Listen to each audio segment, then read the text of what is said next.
오늘은 성령님의 사역에 대해서 우리가 알아보도록 하겠습니다. 복음 전파의 사역에는 무엇보다도 먼저 개인의 삶을 변화시키는 성령님의 역사가 전제되어야 합니다.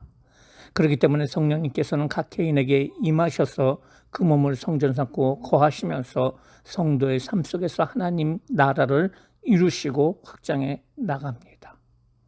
오늘 본과에서는 성령님께서 개인의 삶 속에 어떻게 임하셔서 거듭남의 은혜를 체험하게 하시고 변화시켜 나가시는지에 대해서 알아보도록 하겠습니다.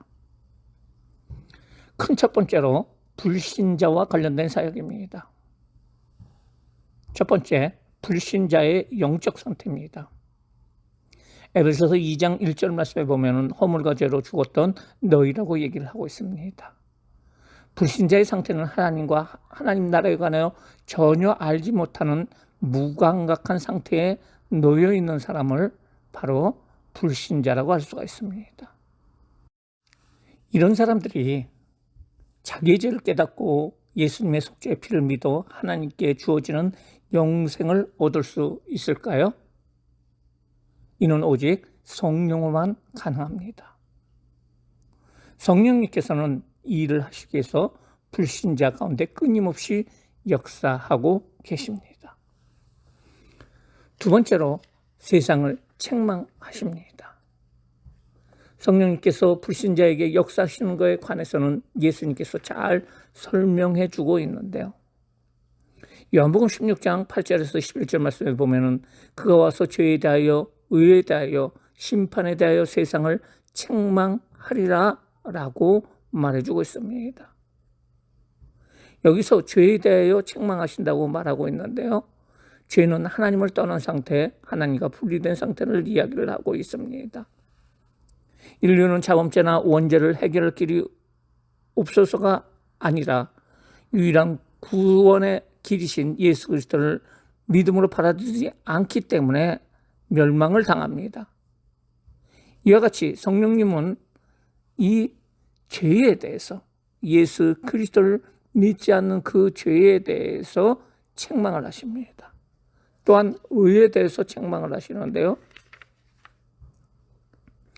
예수님을 믿으면 값없이 의롭다함을 얻게 되어 하나님 앞에 부끄러움 없이 설 수가 있게 되는데요. 성령님께서 이와 같은 놀라운 진리와 은혜를 세상으로 하여금 깨닫도록 책망하셔서 모든 사람들이 구주 예수님을 믿음으로 멸망치 않고 영생과 하나님의 영광에 이르기를 위해서 끊임없이 역사하고 있습니다. 또한 심판에 대해 책망을 해주십니다. 하나님께서는 인류를 합법적으로 용서하시고 의롭다 하기 위하여 위대한 은혜를 베푸셨습니다. 그것이 바로 예수 그리스도의 십자가 구원의 은혜인데요. 성령님께서는 세상의 임금인 마귀를 심판하심을 통해서 인생들에게 용서와 구원의 길을 베풀어 놓으셨는데도 불구하고 아직도 마귀의 계기의 초가 하나님께로 돌아오지 않은 채 하나님께서 값없이 선물로 주시는 용서와 구원을 외면하고 자기와 자기의 삶을 마귀에게 뺏겨 멸망의 길로 가고 있는 그 사람들을 심판하신다는 것을 말씀하고 있습니다. 세상을 향해서 세 번째로 구원의 은혜를 체험케 하십니다. 성령님께서는 중생케 하십니다. 죄인인 육의 인간을 하나님께로 난 영의 인간으로 거듭나게 하고 새로운 피조로 만드는데 이것이 중생케 하시는, 거듭나게 하시는 성령님의 역사입니다. 또한 성령님께서는 하나님의 자녀된 것을 확증하게 합니다. 구원이란 성령의 능력으로 하나님의 말씀을 받아들일 적에 하나님께로서 태어나는 것을 말해주고 있습니다. 그러므로 하나님께서 나의 아버지가 되시고 내가 하나님의 자녀가 되었다는 것은 오직 성령님의 계시로 말미암아 우리 마음속에 알려지는 것입니다. 성령님께서 직접 우리의 마음속에 임재하셔서 계시로 깨닫게 해 주십니다. 그리고 우리 자신이 하나님의 자녀된 것을 깨닫게 해 주시는 분이 바로 성령님이십니다. 이처럼 불신자로 하여금 성령님께서는 영적인 상태를 알게 하시고 또한 세상의 죄와 그리고 의와 심판에 대해서 책망하시고 구원의 은혜, 중생의 은혜를 베푸시고 또한 하나님의 자녀된 것을 확증케 하십니다. 그러면 이런 불신자에 관한 것에 반해서 신자에 관한 사역을 성령님께서 하시는데요. 첫 번째로 성결케 해주십니다. 성도들이 구원을 받은 후에 심각한 고민의 문제가 바로 죄의 문제입니다. 인간은 불완전한 존재요, 완전을 향해 나가는 과정에 있는 존재입니다. 그렇기 때문에 중생을 한 후에도 우리 스스로 의와 성결을 이룩할 능력이 전혀 없습니다. 우리는 구원이 전적으로 주님의 공로에 의지하여 이루어진 것처럼 의와 성결의 생활도 우리 속에 내주하시는 성령님의 능력으로 전적으로 주님을 의지할 때, 성령님을 의지할 때 이루어진다는 것을 알아야 됩니다. 그래서 로마서 8장 1절 2절에 보면은 그러므로 이제 그리스도 안에 있는 자에게는 결코 정죄함이 없나니 그리스도 예수 안에 있는 생명의 성령의 법이 죄와 사망의 법에서 너를 해방시켰다라고 말해주고 있습니다. 중생한 신자가 성결한 생활에 이르기 위해서 알아야 할 중대한 일이 그것은 삶의 방향과 목적의 전환이라고 할 수가 있는데요. 그리스도의 생명은 자기를 위한 생명이 결코 아니요 철저히 하나님께서 살아계시는 것, 그것을 통해서 이루어진다는 것을 우리는 알고 성령님을 의지할 적에 성령님께서는 우리를 성결케 해 주신다는 사실을 우리는 알아야 됩니다. 신자가 그 능력으로 온전히 하나님을 기쁘시게 하고 섬기기 위해서 살아가게 될 때 내주하시는 성령님께서는 그 사람을 더 깊은 성결의 은혜로 채워주십니다. 구원의 사람에게 해주시는 은혜는 바로 가르치시는 은혜입니다. 한 사람이 그리스도를 믿고 성령으로 거듭나서 새 사람이 되면 그 다음에는 그리스도인의 장성한 분량에 이르기까지 영적으로 성장해야 됩니다. 바로 이 일을 맡아서 성도를 가르치시는 이가 바로 성령님입니다. 요한복음 14장 26절에 보면 보혜사 곧 아버지께서 내 이름으로 보내실 성령 그가 너희에게 모든 것을 가르치시고 내가 너희에게 말한 모든 것을 생각나게 하시리라. 그럼 성도를 가르치는 목적이 무엇일까요? 거듭난 신령한 사람을 교육하여 그리스도를 따르게 하며 나아가 천지의 대주제이신 하나님을 섬기고 모든 삶의 목적과 동기가 하나님을 기쁘시게 하는 데 있도록 하는 것이 바로 가르치시는 목적입니다. 성령님께서 성도를 가르치는 방법은 첫 번째로 바로 말씀입니다.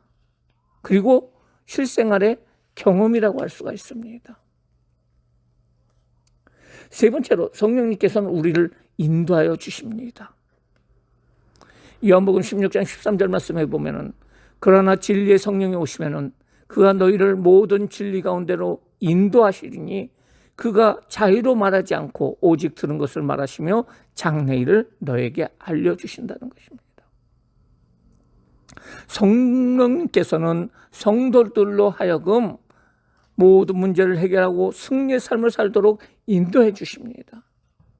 성령님의 인도함을 받기 위해서는 성도들은 먼저 성령님께 삶의 주도권을 드려야 된다는 것입니다. 성령님께서 우리의 삶의 근본적인 바탕을 변혁시키기 위해서 일하시고 계시고 이것이 해결되면 우리는 자연스럽게 성령님의 인도를 받을 수가 있는데 그것은 우리의 삶의 주도권을 내가 갖는 것이 아니라 성령님이 갖도록 인도해 주신다는 것입니다. 성령님께서 성도를 인도하시는 방법은 성령님께서 음성을 들려주시고요.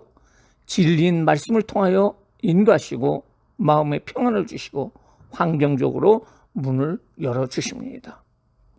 성령님의 인도하심 네 번째는 바로 위로하심입니다.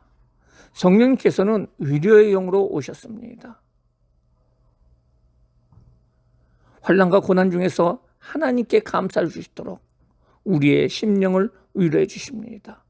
어떠한 환경도 극복하고 승리할 수 있는 새 힘을 얻을 수 있도록 성령님께서 도와주시고 나가 모든 고난당하는 사람을 위로할 수 있으신 분이 바로 성령님이십니다. 또한 성령님께서는 우리의 연약함을 도와주신다는 것입니다.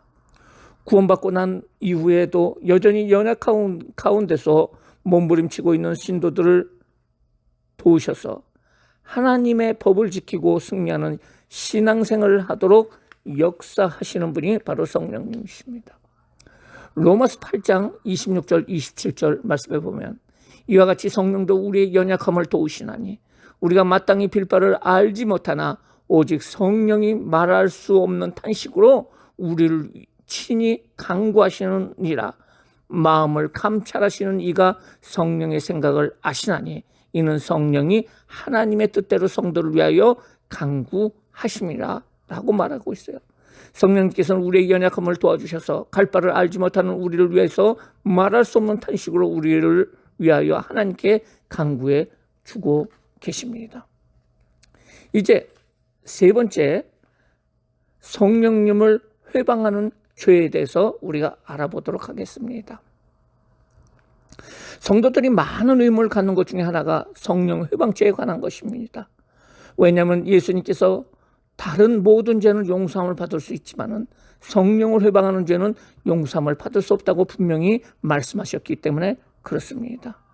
마태복음 12장 31절에서 32절 말씀에 보면 그러므로 내가 너에게 이르노니 사람의 모든 죄와 회방은 사하심을 얻되 성령을 회방하는 것은 사하심을 얻지 못하겠고 또 누구든지 말로 인자를 거역하면 사하심을 얻되 누구든지 말로 성령을 거역하면 이 세상과 오는 세상에도 사하심을 얻지 못하리라.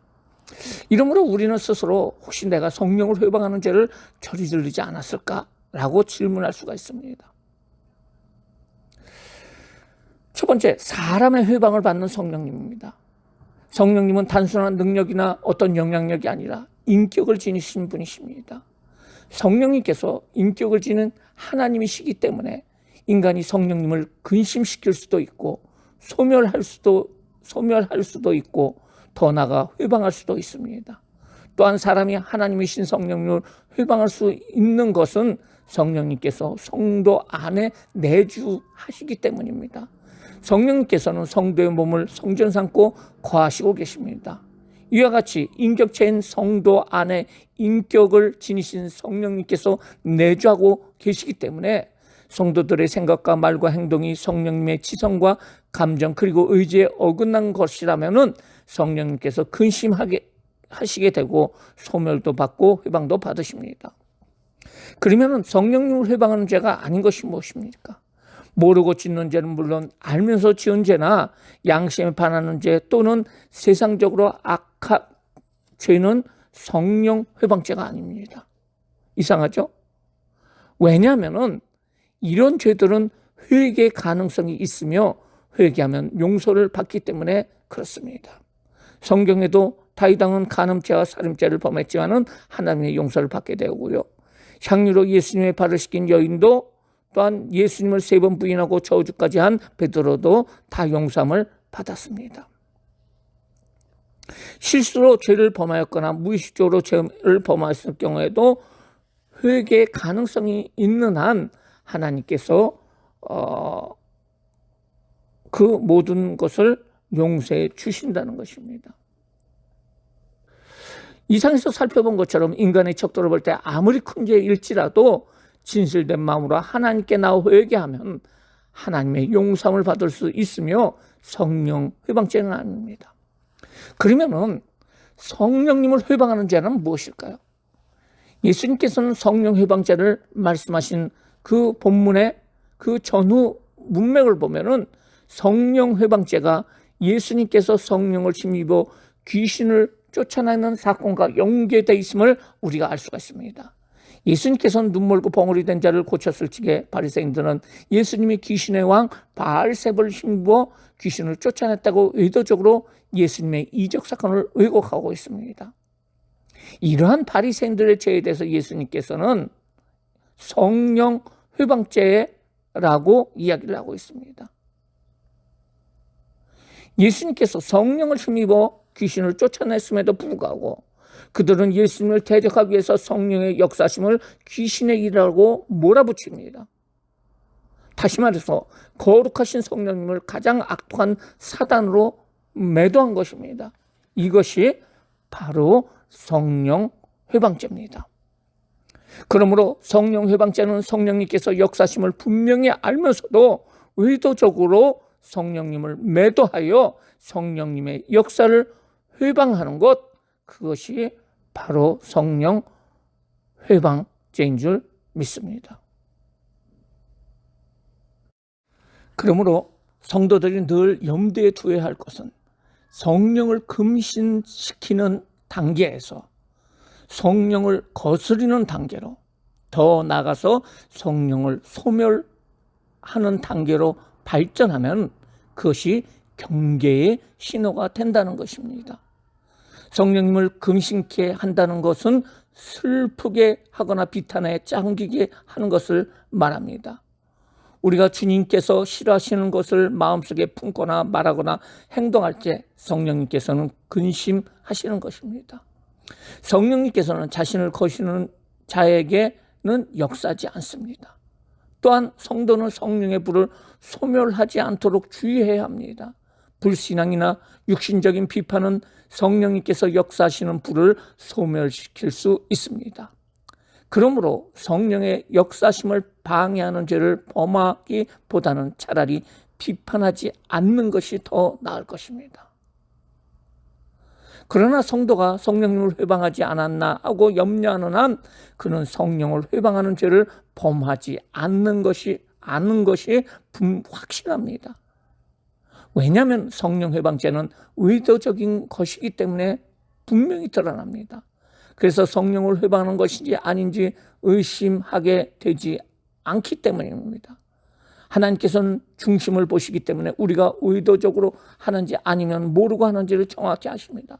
그러므로 겉으로 드러난 결과는 마찬가지라 하더라도 마음속에 어떤 의도를 가지고 있었는가에 따라서 결과는 엄청나게 달라질 수가 있습니다.